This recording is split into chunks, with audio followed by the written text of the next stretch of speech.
The station called Harmony's Rest floated in the darkness of space. It was old. It was tired. And right now, it was very afraid. Ambassador Yuna stood at the observation window and watched the ships come closer. There were 12 of them. Big, ugly ships with weapons that glowed red in the darkness. She knew those ships. Everyone in the galaxy knew them. They belonged to the Krath Syndicate. The Krath were slavers. They took people from peaceful worlds and sold them like animals. They had no mercy. They had no kindness.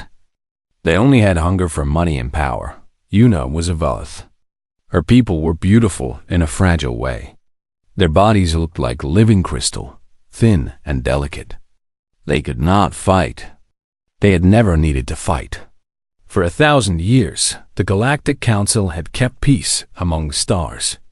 Violence was something from old stories, but the Krath did not follow Council rules. They lived in the dark spaces between stars, where no law could reach them. Behind Yuna, 3,000 refugees huddled in the station's halls. They came from many worlds. Some had fur. Some had scales. Some had wings too weak to fly.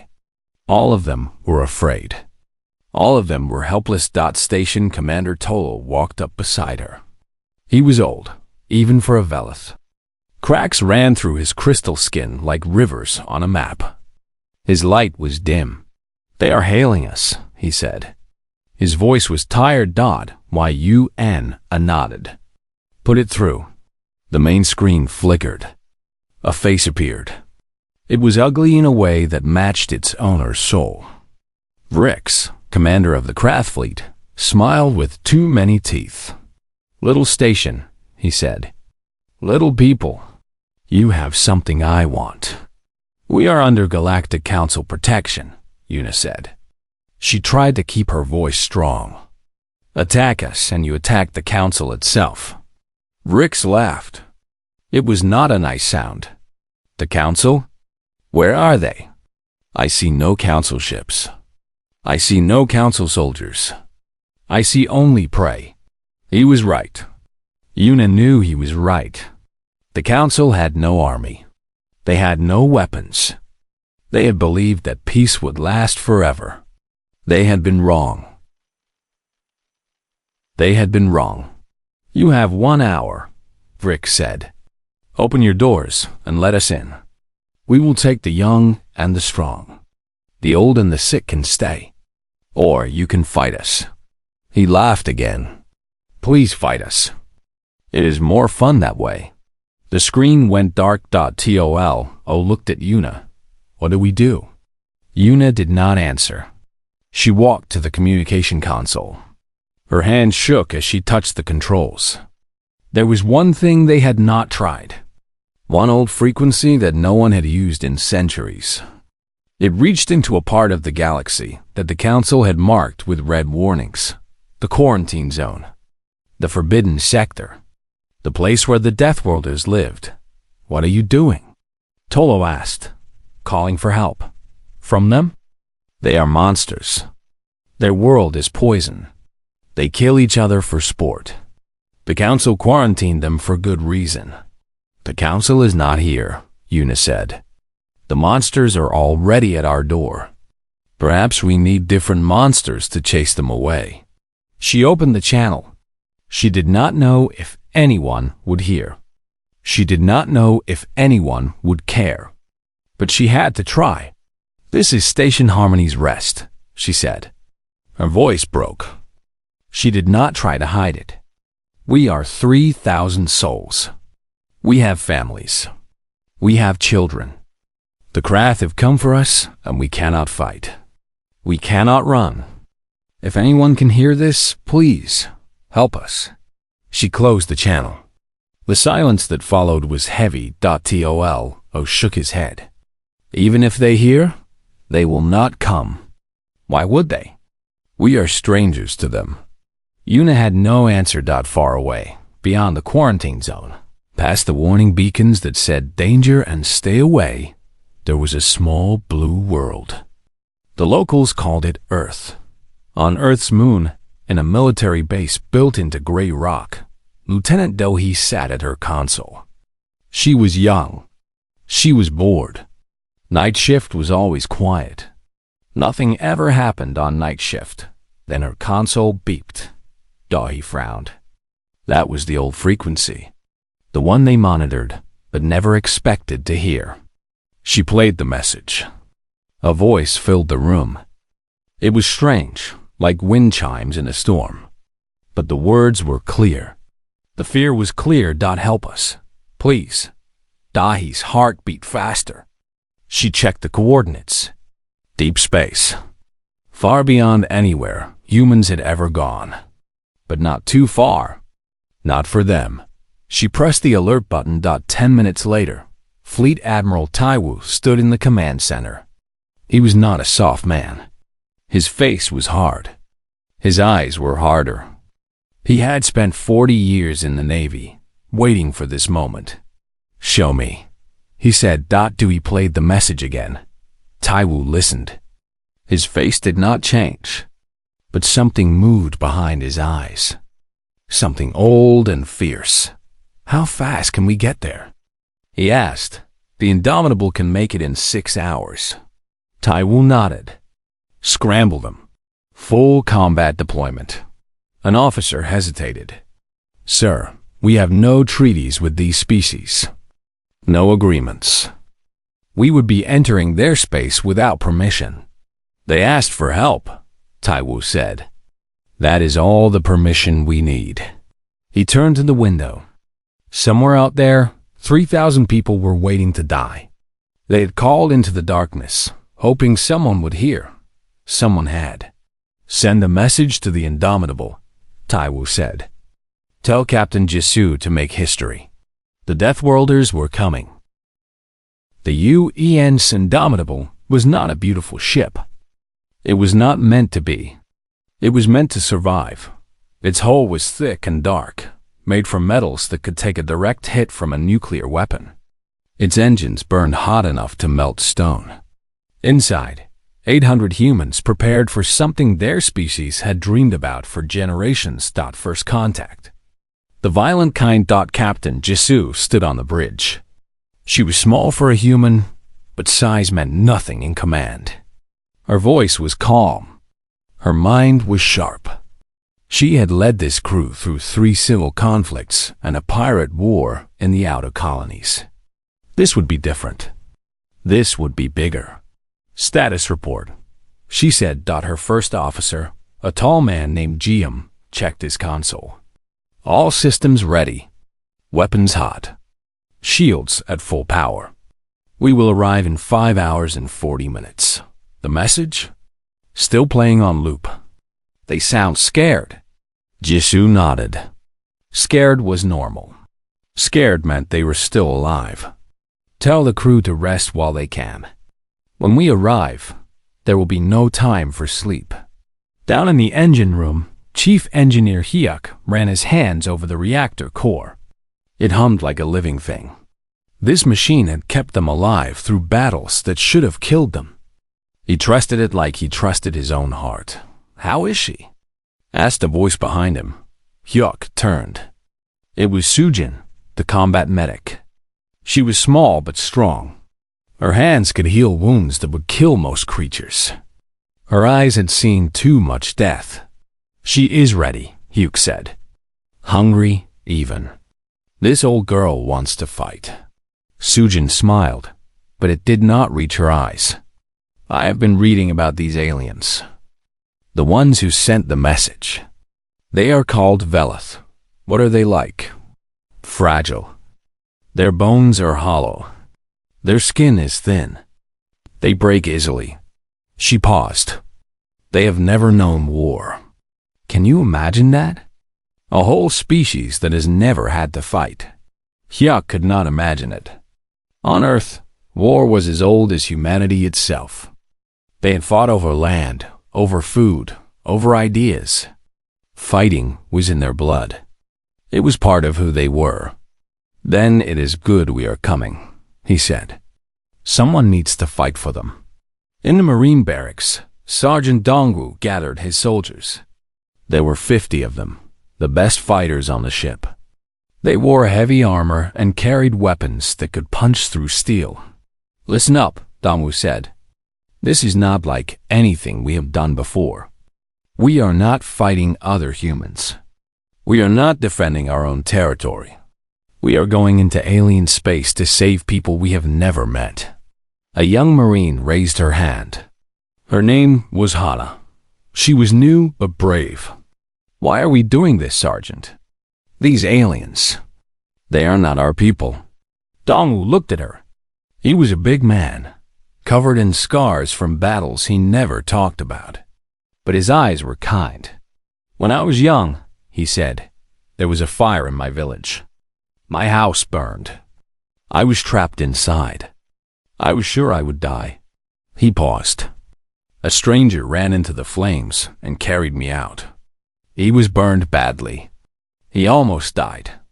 I asked him later why he did it. Do you know what he said?" Hannah shook her head. He said, "Because you needed help." That was enough. Dongwu looked at all of them. "Today, someone needs help. That is enough for us." The Marines nodded. They understood back at Harmony's Rest.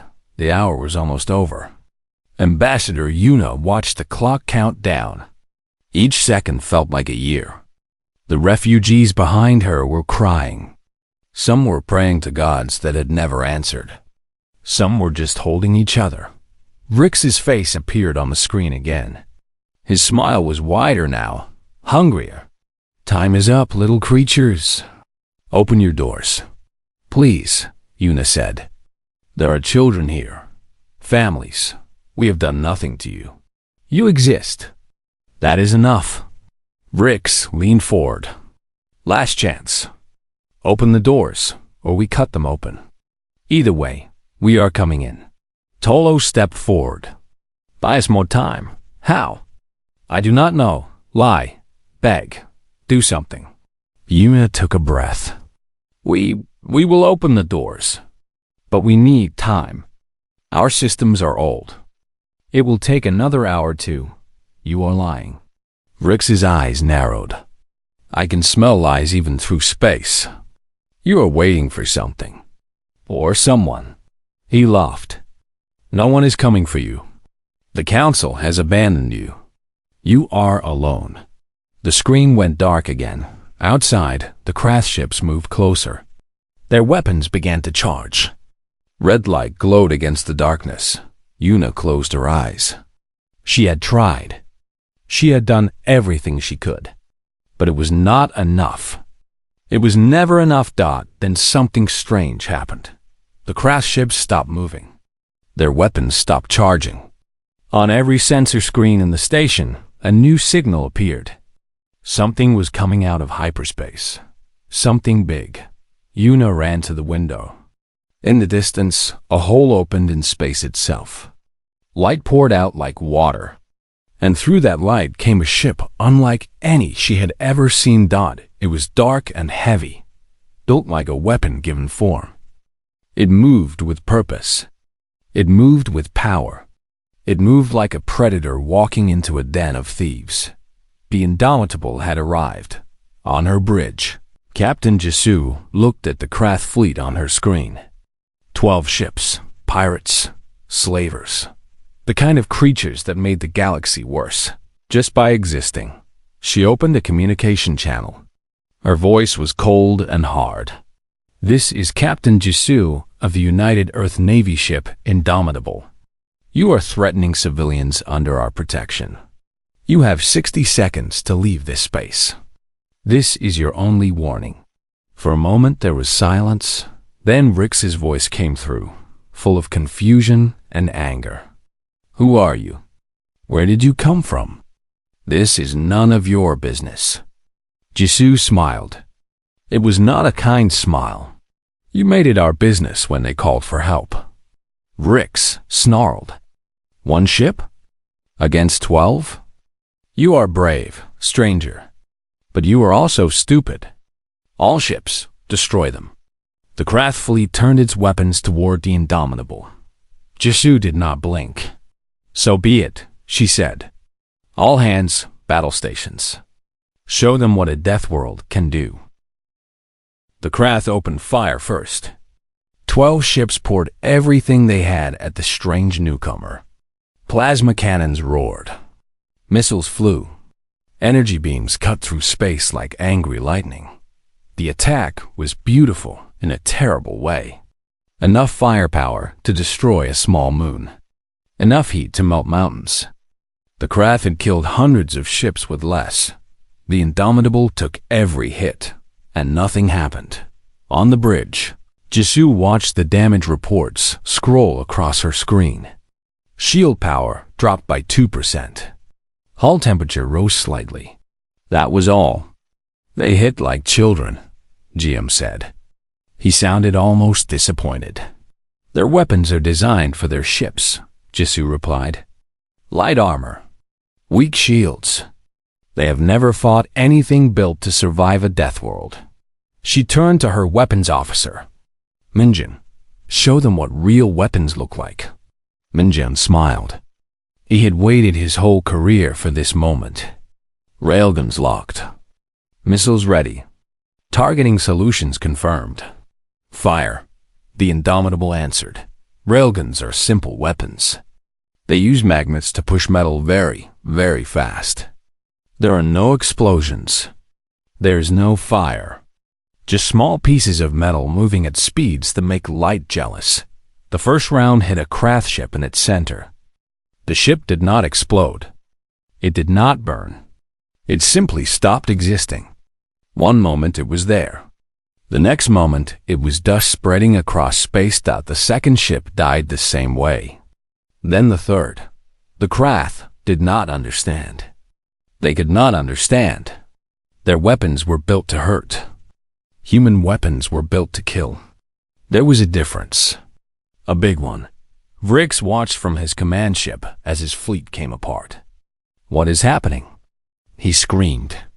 What are those weapons? How is this possible? His officers had no answers. They had never seen anything like this.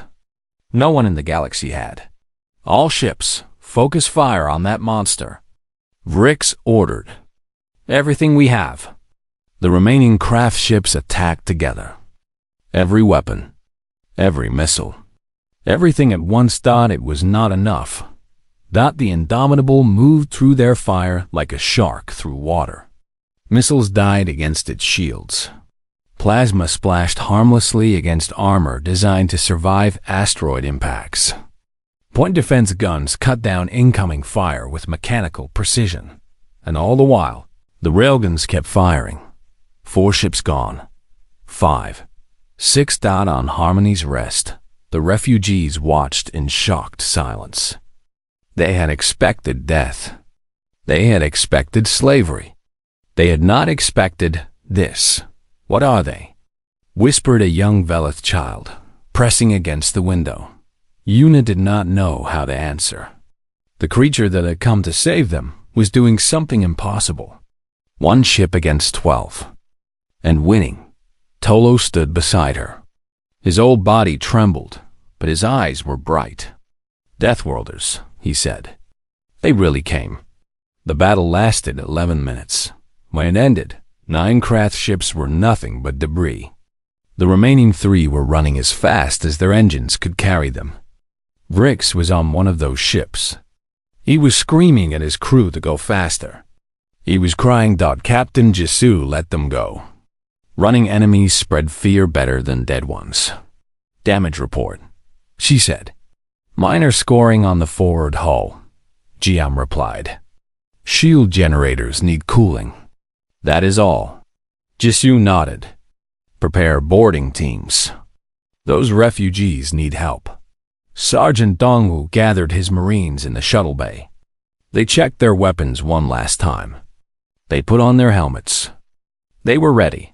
Remember, Dongwu said, these people are scared. They have never seen humans before. Move slowly. Speak softly. We are here to help, not to frighten. The shuttle crossed the space between ships and docked with Harmony's rest. Airlock hissed open. 50 human Marines stepped onto the Station. The Velith refugees saw them and screamed. The humans were huge, massive. Their bodies were thick with muscle and heavy with bone. Their eyes sat forward like predators. Their hands had 5 fingers each, perfect for grabbing and holding. They moved with a grace that made their size even more frightening. To the delicate Velith, the humans looked like monsters from their darkest dreams. Dongwu stopped. He raised his hand slowly and removed his helmet. His face was not ugly. It was not scary. It was just human, tired, kind, worried. "I am Sergeant Dongwu," he said. He spoke slowly, knowing his voice was too deep for their ears. "We heard your call. We came to help. You are safe now." No one moved. No one spoke. Then the child from before, the one who had watched from the window, walked forward. Her parents tried to hold her back, but she slipped free. She stopped in front of Dongwu and looked up at him. She was tiny, barely a foot tall to his 6 feet. Her body looked like it could break from a strong wind. Her eyes were huge and golden. "You killed the bad ones," she said. Dongwu knelt down, slowly, carefully. Even then he towered over her. "Yes," he said. "Why did you come?" "Because you asked." The child thought about this. Then she did something that no one expected. She reached out with her small crystal hand and touched his face. Her fingers were cold and smooth. "You are warm," she said. "Like a star." Dongwu smiled. It was a real smile, the kind that came from somewhere deep inside. "We all are," he said. "Every human carries a small fire inside. It keeps us going." The child smiled back. And just like that, the fear in the room began to fade. The refugees started moving forward. Some were still scared. Some were still confused. But all of them could see the truth. These Deathworlders, these monsters from a poisoned world, had come to save them. Not for money. Not for power. Just because someone had asked. Medical teams from the Indomitable came next. Sujin led them. She had studied the Velith on the way here. She knew how fragile they were. She knew how to help without hurting. "Set up triage here," she ordered. "Gentle touches only. Watch their limbs, they break easily. And for the love of everything, no loud noises." The humans spread out across the station. They gave food. They gave medicine. They gave comfort to people who had expected only death. Yuna watched all of this with tears running down her crystal face. Tolo stood beside her, saying nothing. "He was right," she finally said. "Who?" "The big one. The soldier." She wiped her eyes. "They came because we asked. That was enough." She looked at Tolo. "In 1,000 years, no one has ever done that for us." Tolo nodded slowly. "Perhaps we judged them wrong. Perhaps the council judged them wrong. Perhaps," Yuna agreed. "Perhaps Deathworlders are not what we thought they were." Outside the window, the Indomitable hung in space like a guardian. Its weapons were silent now. Its job was done, but this was just the beginning. The battle was over. The fear was fading. But the questions were just beginning. Captain Jisoo walked through the airlock of Harmony's Rest with slow, careful steps. She had been warned about the Velith. Their bones were like glass. Their bodies could not handle loud sounds or sudden movements. So she moved like she was walking on thin ice. The station was old but clean. Everywhere she looked, she saw refugees watching her. Some hid behind corners. Some pressed against walls. Some just stared with eyes too big for their faces. She was used to being feared. Humans had that effect on other species. Their world had made them into something strange, something dangerous. But she did not want fear. She wanted trust. Ambassador Yuna met her at the central hall. Up close, the Velith was beautiful. Her body looked like living crystal, catching light and throwing it back in rainbow patterns. But there was strength in her too, the kind that came from surviving something terrible. "Captain," Yuna said. Her voice was like music. "I do not know how to thank you." "You already did," Jisoo replied. "You trusted us enough to call. I did not trust you. I was desperate. There's a difference." Jisoo smiled. "Fair enough. But we came anyway." They walked together through the station. Everywhere, humans and aliens worked side by side. Medical teams treated the wounded. Engineers fixed broken machines. Soldiers handed out food and water to hungry children. Yuna watched a human Marine lift a heavy piece of metal that 3 Velith could not move together. He did it with one hand, like it weighed nothing at all. "Your people are strong," she said. "We have to be. Our world made us this way. Tell me about your world." Jisoo thought for a moment. "How do you explain Earth to someone who has never seen it?" "Our planet is angry," she said. "The ground shakes. The sky throws fire. The water rises and floods the land. The air is full of tiny creatures that want to kill us. Every day is a fight to survive." Yuna's eyes went wide. "How do you not all die?"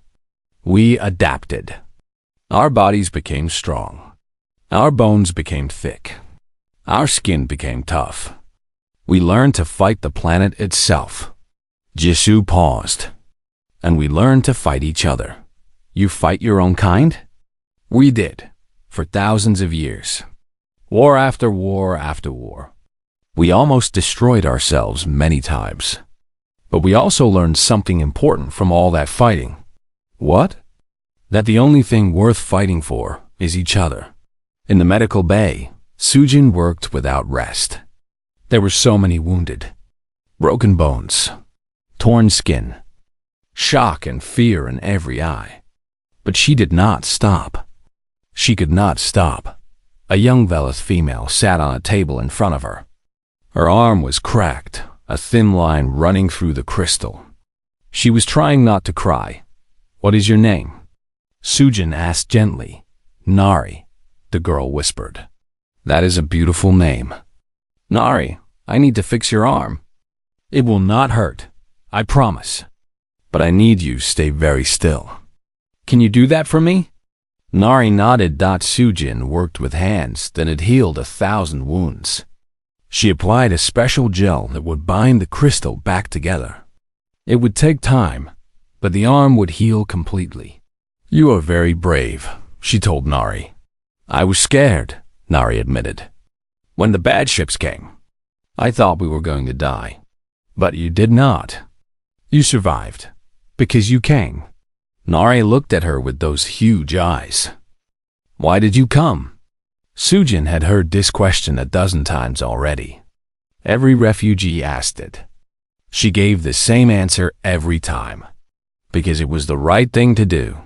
Down in the engine room, Chief Engineer Hyuk studied the station's power systems. They were strange to him. So delicate. So fragile. On a human ship, everything was built to survive damage. This station was built assuming nothing would ever go wrong.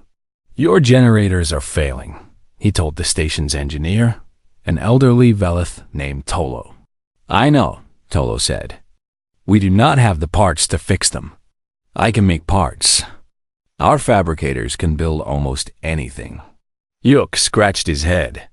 "But I have to ask, why is there no backup system?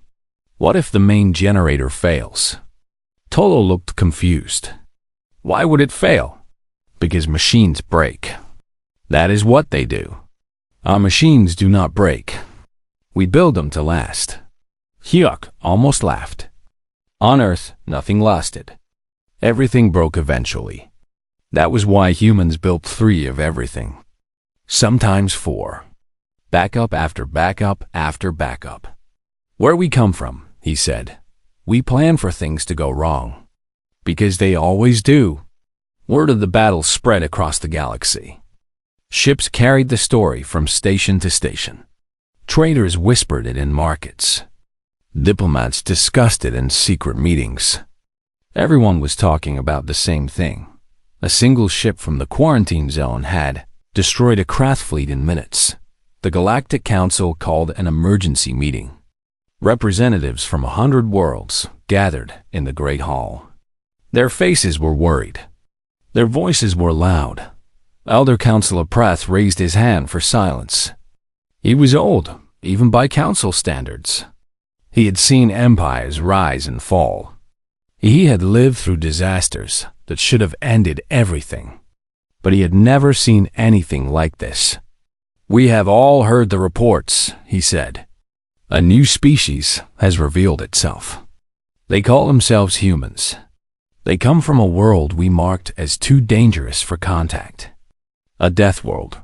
Murmurs ran through the hall. "What do we know about them?" asked a representative from the TV. Her feathers were puffed with fear. Prath pressed a button. Images appeared on the screen behind him. Pictures of Earth. Pictures of humans. Their planet has extreme gravity, toxic atmosphere, constant natural disasters, predators on every continent. By all measures, it should not support intelligent life. He paused. And yet it does. More images. Humans building cities. Humans farming land. Humans creating art and music and technology. They are resilient, Preth continued. They are strong. And they are very, very good at violence. A Velith representative stood.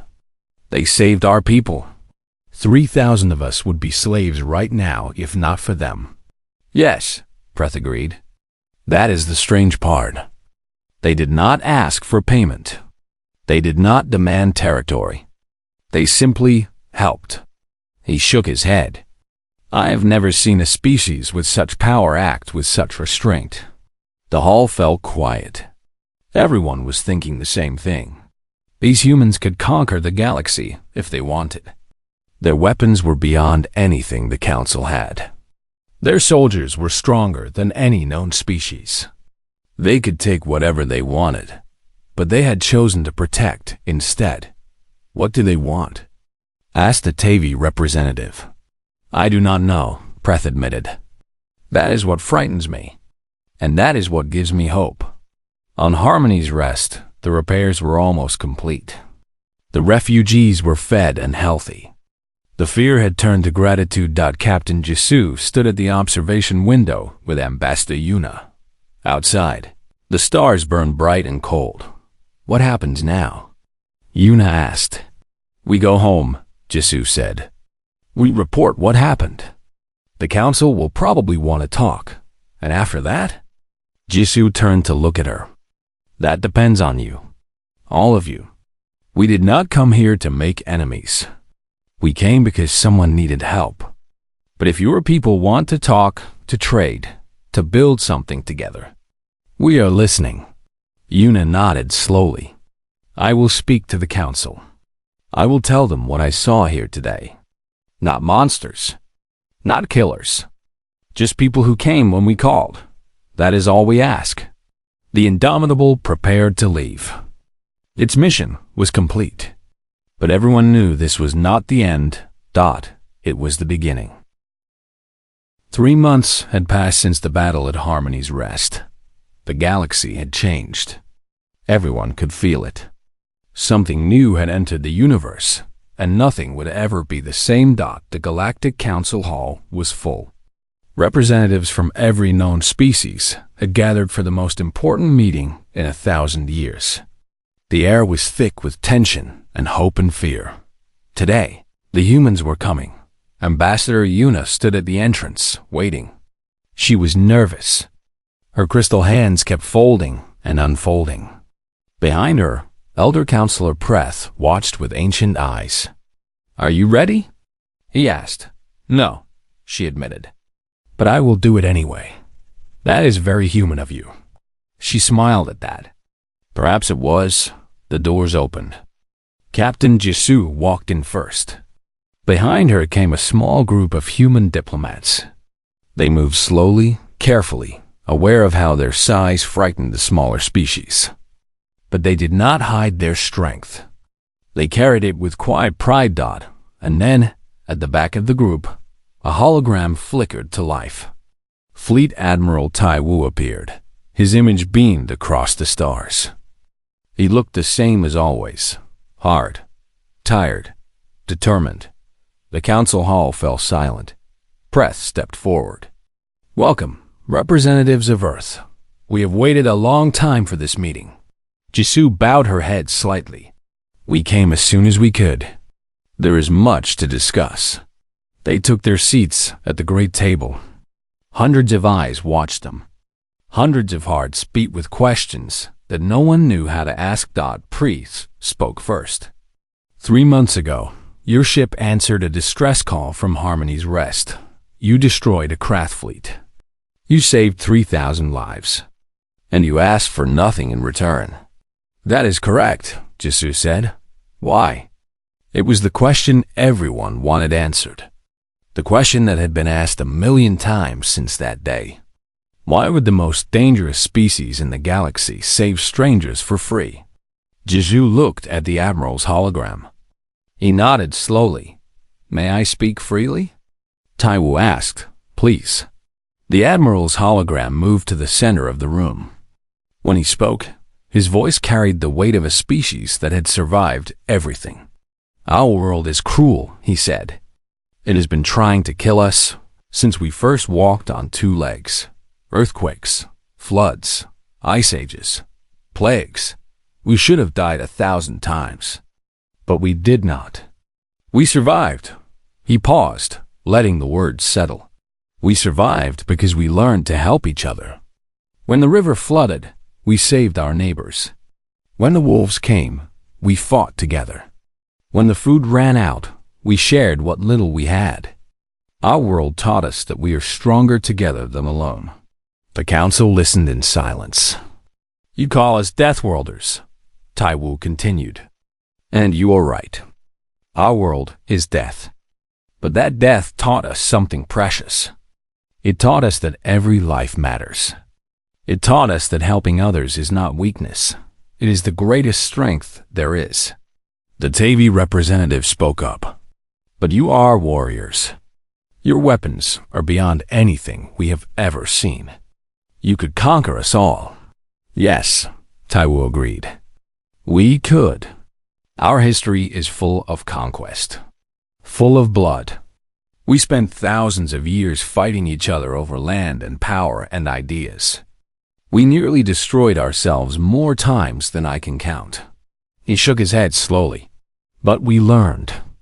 We learned that conquest is empty. That power taken by force never lasts. That the only real victory is the one where everyone survives." He looked around the room. "We did not come to your galaxy to conquer. We came because someone asked for help. And where we come from, that is enough." Silence filled the hall. Then, slowly the Valath representative rose. "I was there," she said. Her voice was soft but clear. "At Harmony's Rest, I saw what these humans did. They fought for us. They bled for us. They held our children and told them everything would be okay." Her voice broke slightly. "In 1,000 years, no one has ever done that for my people. We called into the darkness, and they answered." She turned to face the council. "I do not know what the future holds. I do not know if we can trust these humans completely. But I know what I saw. I saw soldiers who could crush us with their bare hands, instead choose to heal our wounded. I saw monsters become guardians." She paused. "That is not something we should fear. That is something we should celebrate." Murmurs ran through the hall. Heads nodded. Something was changing in the room. Fear was slowly turning into something else. Hope. Pre raised his hand. "The council will vote. All in favor of establishing formal relations with the human species." Hands rose across the room. First a few, then more, then almost all of them. "The motion passes," Preth said. "Humanity is welcome to the Galactic Council." Jisoo stood and bowed deeply. "Thank you." We will not let you down. See that you do not, Preth replied. But there was warmth in his voice now. The meeting continued for hours. Treaties were discussed. Trade agreements were drafted. Rules were written. It was boring work, but important work. The kind of work that built peace instead of war.